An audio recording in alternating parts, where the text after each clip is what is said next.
It's my privilege to introduce Justice Bellur Narayanaswamy Sri Krishna. He was, as you all know, a judge of the Supreme Court between 2002 and 2006. But there were 4 or 5 things which have made him very famous. The Supreme Court judge itself, the judgeship itself, he was responsible for series of very important judgments, some of which have very important implications for finance. The link, for instance, with Mauritius on taxation issues, but that's not what I'm going to speak about.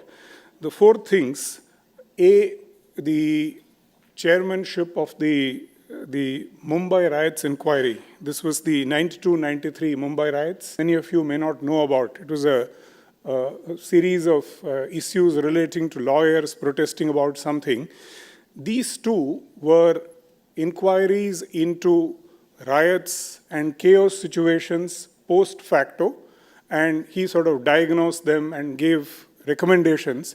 And perhaps, sir, it will be fair to say that neither of these 2 have actually been entirely implemented in their spirit. But the 2 other chaotic things that he came into later, A, the Telangana inquiry, which was a commission that he headed on creation of the new state of Telangana. I think it will be fair to say that a part of it was implemented. And the last thing that he did, which sort of in this public space, which has made him famous, is the FSLRC, the Financial Sector Legislative Reforms Commission. So I think just going by the probability, the likelihood of this being implemented in full is actually very high. I just want to take one more minute before I hand over the mic to him, and which is a personal sort of anecdote and an anecdote of some importance. The thinking on what eventually became FSLRC had started somewhere in 2005-06. I was a part of the thinking in as much as we discovered that doing reforms in one side of the financial markets is not going to lead to optimal outcomes, because clearly the whole thing hangs together, and clearly in India's case, the whole thing hanged together in a legislative framework. So the intuition that you needed to rewrite all the financial sector laws by looking at them contemporaneously at one point in time and rewriting them was an intuition that sort of we came upon by 2007 or so. And the then Finance Minister, Mr. P. Chidambaram, completely agreed with it. But it took a while for us to get going, because to get consensus on a matter like this in government takes a while. We finally succeeded in 2010, and this is among the last things that I was part of before I left the Ministry of Finance then. The then Finance Minister, Mr. Pranab Mukherjee, announced the FSLRC in the budget speech of 2010, about February, March of 2010. And I then got a text from who was now the Home Minister of India, Mr. Chidambaram, saying, "Great, I actually didn't expect you guys will pull it off, because it's not easy in the Indian polity to get a commission like this looking at 50, 60 laws at one go, and great idea, but what do you plan to do now? You need to get this commission going." So I dropped in that afternoon, met with him, and he was sort of casually chatting. He said, "Do you have a judge in mind?" I said, "Yes, sir. You remember we had discussed it earlier, and I mentioned Justice Sri Krishna, which was sort of the name was his original choice, because he had appointed Justice Sri Krishna as chairman of the Pay Commission." So he sort of smiled, and I could see he was thinking. Late that evening, Mr. Chidambaram got up in Parliament and announced the constitution of the Sri Krishna Commission on Telangana, and sent me a text saying, "Krishnan, I stole your judge." We weren't going to give up. We waited. I left the Ministry of Finance in June, but it'll be of interest to you to know that the government waited an entire year for Justice Sri Krishna to complete his Telangana report, and he is known to be a judge who, at the very least, will give his report a day before the last day, if not earlier. So the day he completed this, the Ministry of Finance, now under Pranab Mukherjee sir, moved ahead, and we stole back Justice Sri Krishna into the FSLRC. And I'm glad we did, sir.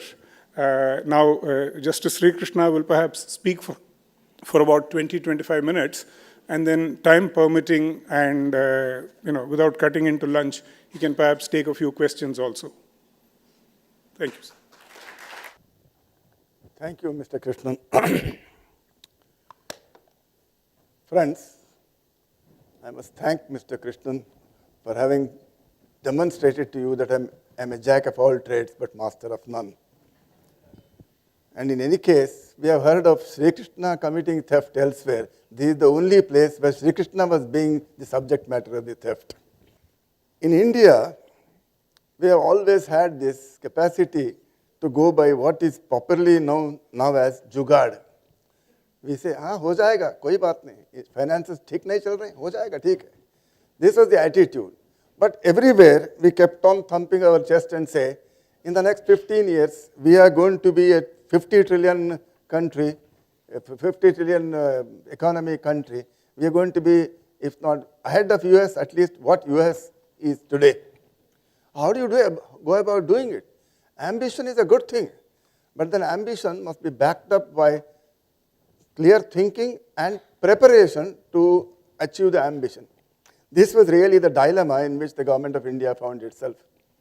There was no debate on this. In fact, it could be indubitable that the financial apparatus in the country, particularly the regulatory apparatus, was working with the same sense in which the government of India works. Sorry, Mr. Krishnan. With the same speed, with the same alacrity. So how do we really catch up with that? Now, when this issue was being debated, Mr. Krishnan has given you the inside story of how they zeroed in on me. And I must tell you my part of the story. I had just finished the Telangana Commission, and I was just packing up my effects in the Ashoka Hotel where I was staying. And then I get a call from the finance secretary saying that the government of India has decided that you should be. I said, I haven't even started breathing, man. How do you expect me to do something else? And I don't even know. In fact, I asked the finance minister and said, I am a judge, a pure simple man of law. Why are you involving me in financial intricacies with which I am not fairly familiar? He gave me an answer which made sense to me. He said, because you are an outsider, you will bring in fresh thinking. That is all that happened. Now, I must confess that the whole thing is not my ingenious brain work or something like that. I had a team of competent people. In fact, about 100 and odd people worked with me. They came up with ideas, and my job was just to make sure that the jigsaw puzzles were put in properly so that ultimately a presentable picture emerged. I kept saying this, and I keep saying this wherever I am asked to talk, that we had the ambition of going for the FX formula, isn't it? That's what it's called, something FX formula racing or something. But we had an old ambassador car. So people who asked me this question and said, if it ain't broken, why do you want to fix it? To them, my answer is, it ain't broken, but it can't run the formula race. This is why if we have to match the ambition with preparation, we have got to do it.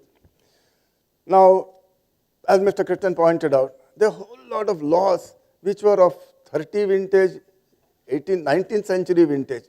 They had to be looked at, revamped, and rejuggled so as that they could be able to achieve the results that we had in mind.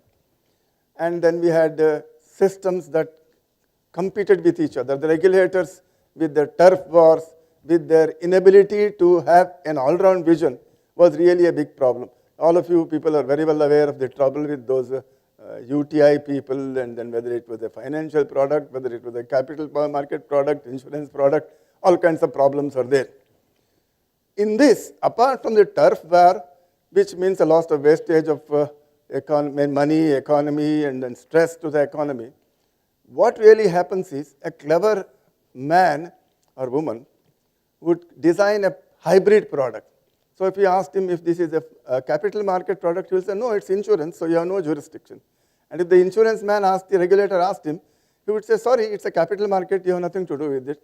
And to the third man, he would say, it's a provident fund market. So a businessman is by nature very clever. He always remains one jump ahead of the regulator, whatever the regulator may do. The job of the regulator will have to catch up with this. Now, the problem in India I really found was, each regulator thought that, like the old kings with their divine principles that they had, that I am the king of all I survey, and no one shall trespass into my jurisdiction. So they were so much watchful about their jurisdictional area that they forgot that between the two borders, somebody slipped in and made a monkey out of all of them. This is exactly the situation that was there on the ground. So therefore, you have to turn the focus away from the regulators and ask, why are regulators needed at all? Regulators are needed so that the public is not taken for a ride. The consumer is not taken, is defrauded. Therefore, you start looking at it from the other perspective. Start by saying that everything has to be consumer-centric. Consumer is to be protected, therefore a regulator. Therefore, what regulator, how many regulators, should there be so many regulators at all? These were some of the questions that were raised. And then we started looking at what is happening in other countries. Of course, America we didn't take into account because America was in a turbulent state at this stage. What is happening in Canada, what was happening in Australia, what was happening in Singapore. These really gave us some kind of an insight. And then we came out with this idea that there should be a unified regulator. The greatest advantage being that nobody can tell him and say, you have no jurisdiction. He has jurisdiction across the mat. And he can say, all that you are doing is wrong because it is going to defraud the consumer, it's going to defeat the interest of the consumer. That was the idea with which the unified regulator was brought into a picture.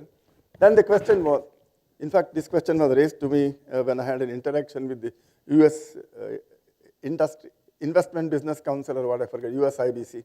The first question they asked is, in fact, everywhere that I went, two questions were asked. One was, we love your judges, we love your judiciary, but, what is the but? It takes too much time to move things in the court. Number two, you don't have a good system of bankruptcy laws. And I had to perforce admit that it was so. Fortunately, the thinking, Mr. Krishnan is also right on this, that for the first time I was pleasantly surprised that the report of the commission was not thrown straight into the basket. Somebody looked into it, somebody thought of implementing it, and in fact the present and the present minister, finance minister both decided that it had to be implemented. But in India, you don't give a strong dose of medicine at all. You do it incrementally. So, of course, and there was this problem of legislation not passing through Parliament for obvious reasons that you all know. That Parliament has had no time to do what it normally should do. Therefore, the other idea was whatever can be done without legislation in Parliament, let's get it done. So the Government of India and the Finance Ministry issued a handbook to all the regulators and say, A to Z, do this, so that by the time the legislation actually gets through Parliament, we'll be ready and take off. That has been done in a number of areas. And actually two areas you'll be pleasantly surprised to know. Two of the ideas of the commission actually were implemented. One was that there should be a middle term arrangement between the Governor of the Central Bank and the Government of India on what should be the role of the Reserve Bank. Whether they should keep on, like me, doing all kinds of things like a jack of trade, or should they concentrate on one or the other defined thing.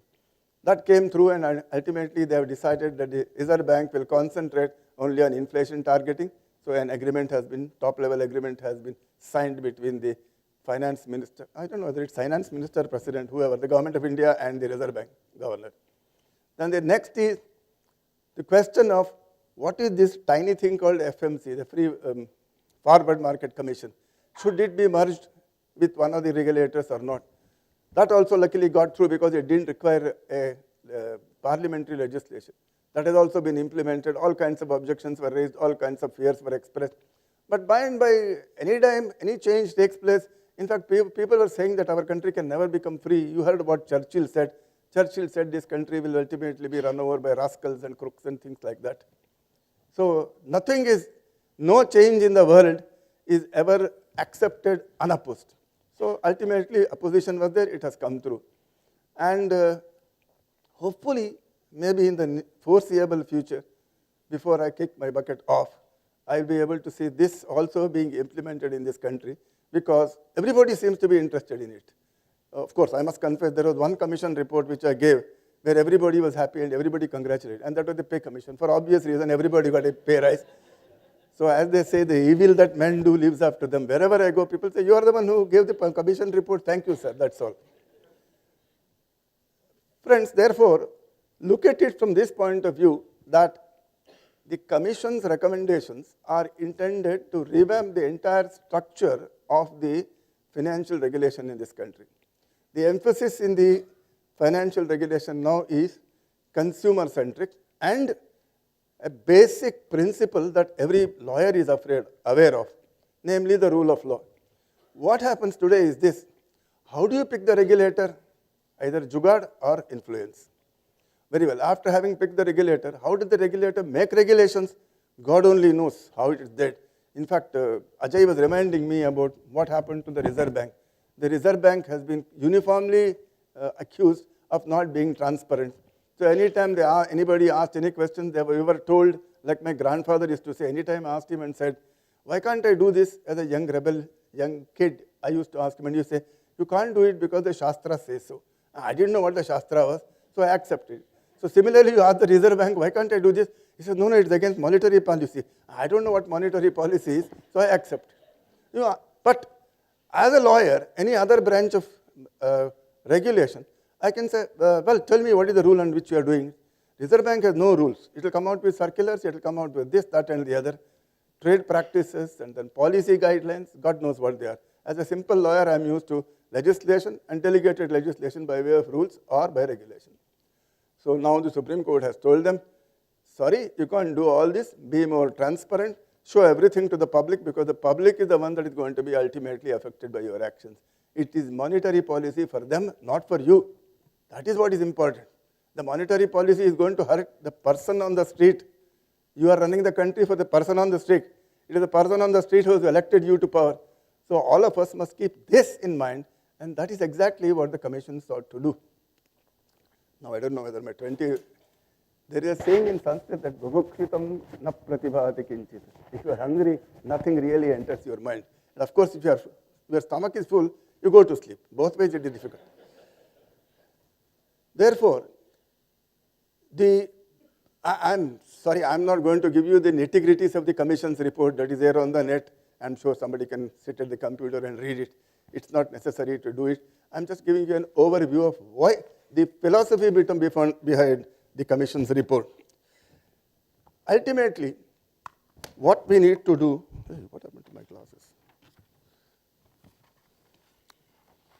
Is how does it function out, how does it pan out ultimately is the question. Now, we dealt with unified regulator, role of the central bank, that is the Reserve Bank, then interaction between the Reserve Bank and the Ministry of Finance or the Finance Minister. Then we also dealt with certain other issues like the Resolution Corporation. One big area in which there is deficiency in this country is what do you do with a company which has gone bad? It has gone bad because there may be illiquidity or it may be totally bust. How do you deal with it? The only option was kill it. Now, if I have fever also, you don't know how to solve my problem, you can't kill me. And killing a company in this country is not less than, I have been a company judge for any number of years. So I know it takes at least 25, 30 years. So even second generation might come in before that. That's because of various difficulties, the manner in which the old insolvency laws operate. Therefore, I'm glad, at least in one thing, I was taken as a role model. The financial FSLRC drafted out a law, the India Financial Code, which had a methodology for appointment of regulators, for making sure that they abide by the rule of law, for making sure that they gave the reasons why they want to come out with the law. This is a novel suggestion which has never been implemented as far as I know. Anytime any law is made, in theory, Parliament is supposed to debate it, and the debates would be publicized, public would be aware of what the law is. But when it comes to a question of delegated legislation, there was hardly any role played by the public. The public never knew why it was done, till finally one notification which comes in the Gazette. Sometimes only one copy of the Gazette is printed, saying that such and such rule will come into force from such and such a date, and that's the end of the debate. Now we said nothing doing. Before you make a regulation, you make a cost-benefit analysis. Why are you doing it? Exercise of what power? What do you achieve to do, propose to achieve by this regulation? And what is the pros and what are the cons? Now this has to be put on the public domain. Let people think about it, tell you what to be done, what is not to be done. Instead of taking a morcha to Jantar Mantar, they can deal with you on the cyber space. Take into consideration their objections, criticism, comments, whatever they are, and then modulate your thinking and follow the process of law. This is one area which the regulator will be compelled to think before he shoots. Then another thing is, we were concerned mainly, again, it's a jurisdictional issue. Our job was to deal with financial regulators. So we did not touch the other companies which were not financial entities. So fortunately, Susan was telling me a new commission was appointed to go into the question of all bankruptcy law in this country. And they have come out with a code similarly fashioned in the lines of the IFC. So this, taken in tandem, will make sure that the health of the financial entities is taken care of right from day one. There are various stages where signals go up saying that this is a stress of first stage, stress of second stage, third stage, fourth stage, and finally kill the company, otherwise it will cause difficulty to everybody else. Now, that is the manner in which it has to be done. The only difficulty there is who is to decide and what is the methodology by which the funeral obsequies are performed. For that, I'm glad that the present commission, the Bankruptcy Laws Commission, has come into this concept of insolvency resolution. What do you call them? Sorry? Yes, insolvency. No, you call the practitioners, what do you call them? Insolvency professionals. If you want to perform funeral, you have to go to a Bharji. He is the one professional who knows how to do. Similarly, an insolvency professional is the one who knows exactly how to do what, so that a decent burial is like an undertaker, he undertakes that burial. Now that is necessary for two reasons. A, he must know the substantive law. B, he must know the procedure. C, he must do it in record time, because every day's delay that takes place makes your options less and less feasible. So this, in tandem with our concept of a resolution corporation, our concept of revamping the entire financial sector legislation, I think is a very good step in the forward direction. And I'm sure if we want to attract greater and greater financial participation by foreign investment, this will be an indicator to them that we are moving along the right lines, and they will be happy to come and invest their money. There is still one area. When I spoke to Mr. Chidambaram when he was finance minister and he was mooting the idea of pay commission, rather the finance commission, this FSLRC, I told him, look at this. When you may have come out with excellent, of course I didn't know what the law is going to be, but I assumed that it will be a good piece of legislation. He come out with a beautiful law, solve all interregulatory turf disputes, come out with excellent resolution corporation. Then we also recommended that the FSDC, the financial sector, what do you call that FSC? What it was called, the council which was supposed to be a sort of a tea party meeting should now be a statutory body, headed by a finance minister at one level and headed by the governor of the Reserve Bank at head level, who would take a call on whether what should be an important, what do you call, SIFI, structurally important financial, systematically important financial corporation, or what is the financial health of the country looked at holistically from all perspectives, and devise appropriate measures which can trickle down through the each of the regulators who are members of the executive body. Now the question is, fine, it is all excellent, very highfalutin ideas, but if there is a dispute, where do you go? You go back to the same old court. You go back to the same old corridors which you have already paced 100 times and stand there in the queue for the next 25 years. So a quick resolution was needed. Not only a quick resolution, a resolution by somebody who understands the intricacies of this. So that is where we needed a quasi-judicial body to appreciate it fast by somebody who is an expert in the field. So therefore, we hit upon this idea of escalating the Securities Appellate Tribunal to one stage and call it the Financial Sector Appellate Tribunal to deal with appeals from all the regulatory orders. And we also said that if we are in 2015, therefore we should have high electronically approachable ideas, high database which is updated from all over the country. Therefore, there is always a three-way communication between the government, the regulatory bodies, and also the tribunal. So this has been designed, and I'm happy to say that the insolvency resolution is also going to be ultimately appealed to this tribunal, and hopefully this will reduce the burden on the high courts to a large extent, and mercifully even the Supreme Court will be saved of some other litigation. Though initially, because of the teething troubles, everybody would like to rush to the court till the court itself settles down the whole thing. After the initial period of turbulence is over, hopefully there will be a long voyage along placid waters. Friends, that's all that I wanted to say. And if Susan permits, you may ask me any question.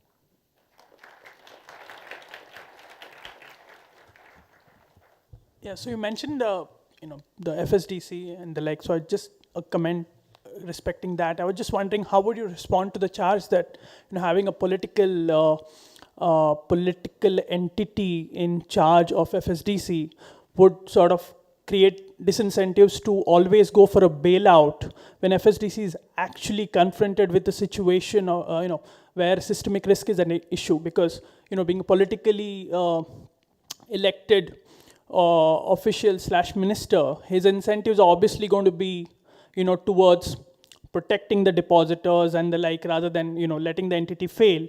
That would, to my mind, create implicit TBTF issues. No, I'm sorry, you have not understood the role of FSDC under the Commission's report at all. FSDC is not concerned with a failing bank or a failing corporation. FSDC is basically concerned with very high-level policies. Now, obviously, policy has to be done at the level where somebody can commit public finances if need be. The FSDC has two levels. One is the board level, and the other is the executive committee. The executive committee is all the same old regulators whoever have been recommended by the Commission, who will sit together and take a call on that. All the more so. The regulators, they're going to be, they're all the more incentive to protect their own constituents, right? Why? The Resolution Corporation will not allow this to happen. While this cannot be done, I have gone through 4 steps. It's at the 5th stage. What is the point of pumping in more gas into the man? Just let us allow him peacefully die. Why do you assume that all of them will disagree with it and say, no, we should keep on giving him oxygen even if his death is gone?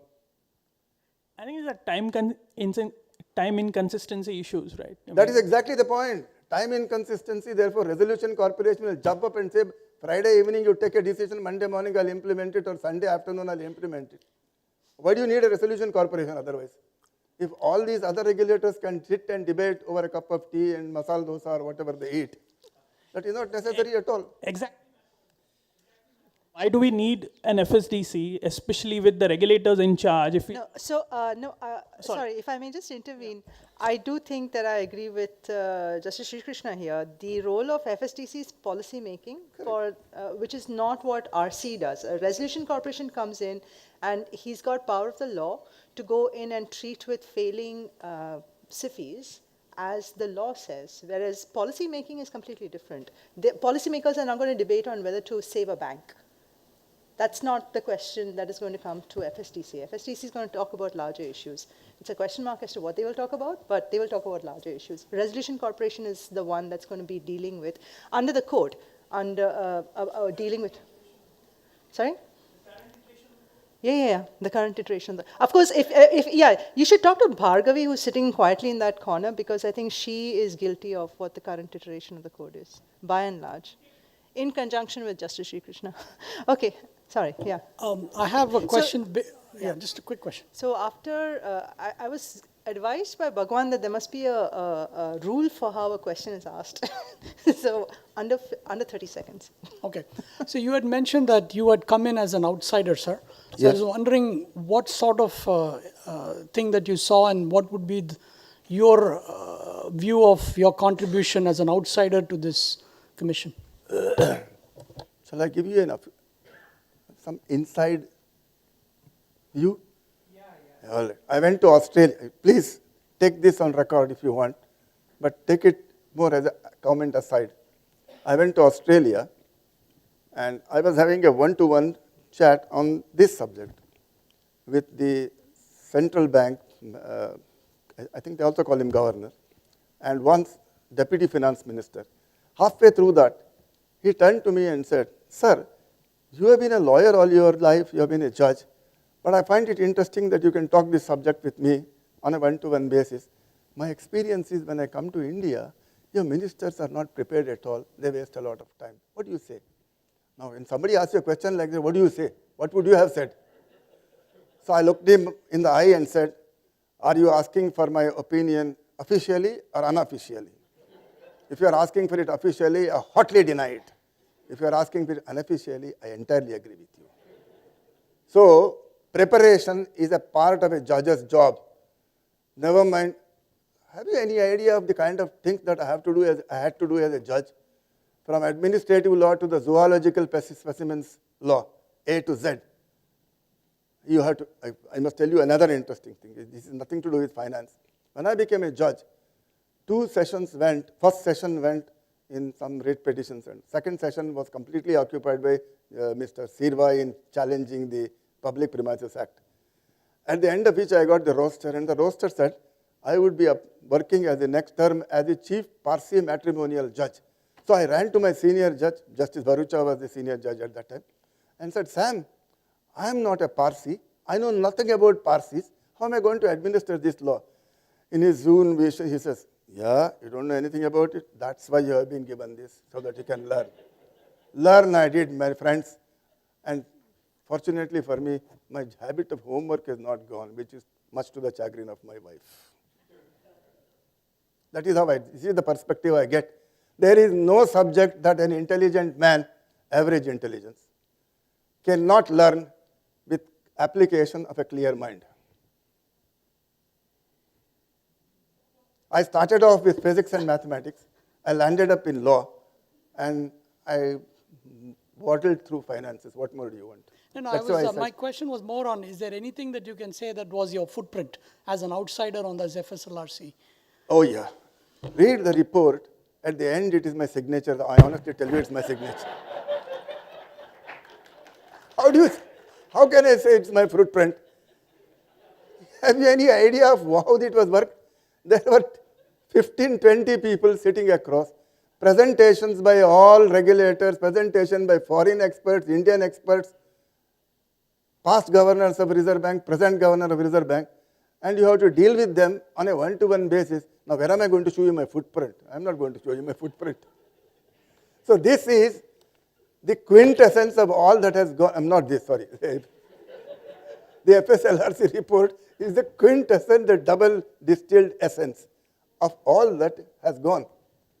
Now, yes, maybe good, maybe bad. Future only will tell. That's the footprint, handprint, signature, everything is there. Yes. Actually, at this point, I don't think that it can get better. So I'm going to call this session to a close. I hope Justice Sri Krishna has spent some time with us over lunch. So if you want to have a one-on-one chat, perhaps we can do that. But please, let's give him a round of applause.